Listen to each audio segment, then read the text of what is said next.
சிந்திக்க ஒரு கதை. ஒரு எறும்பு கூட்டம் ஒன்று சாப்பிடுவதற்கு உணவில்லாமல் நீண்ட நாட்களாக உணவை தேடி அலைந்து கொண்டிருக்கின்றன. உணவே இல்லாமல் எல்லா எறும்புகளும் மிகவும் சோர்ந்து விட்டன. இருந்தாலும் தங்களுடைய முயற்சியை கைவிடாமல் மீண்டும் உணவை தேடி அலைந்து கொண்டே இருக்கின்றன.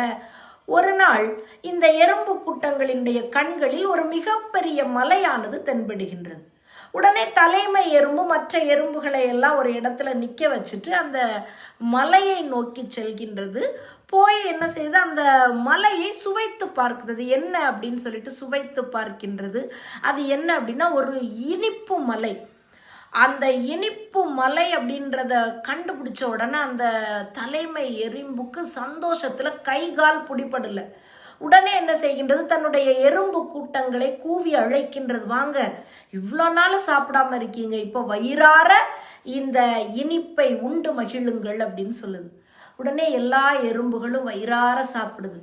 சாப்பிட்ட மகிழ்ச்சியில் ஆடி பாடி சந்தோஷமா இருக்குது. கடைசியா எல்லா எறும்புகளும் சோர்வடைந்து உறங்கி போய்விடுகின்றன.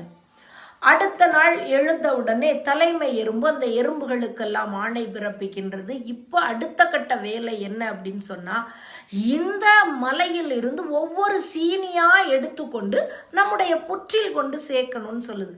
உடனே எல்லா எறும்புகளும் தன்னுடைய தலைமை எறும்பு சொன்னதை உடனே கேட்டு அங்கிருந்து அந்த மலையில் இருக்கக்கூடிய சீனிகளை ஒவ்வொன்றாக தன்னுடைய தோள்களில் வைத்து சுமந்து சுமந்து புற்றில் கொண்டு சேர்க்கின்றன.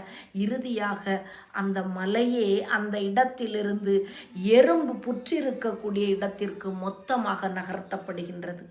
ஒரு சிறு எறும்பே கூட்டமாக சேர்கின்ற பொழுது மிகப்பெரிய மலையையே நகர்த்த முடியும் அப்படின்னு சொல்லிட்டு சொன்னா, மனிதர்களாகிய நாமும் கூட்டாக சேர்ந்தோம் அப்படின்னு சொன்னா எவ்வளவு வலிமையான செயல்களையும் நம்மாலும் செய்து முடிக்க முடியும் என்பதற்கு இந்த கதை மிகப்பெரிய ஓர் உதாரணம்.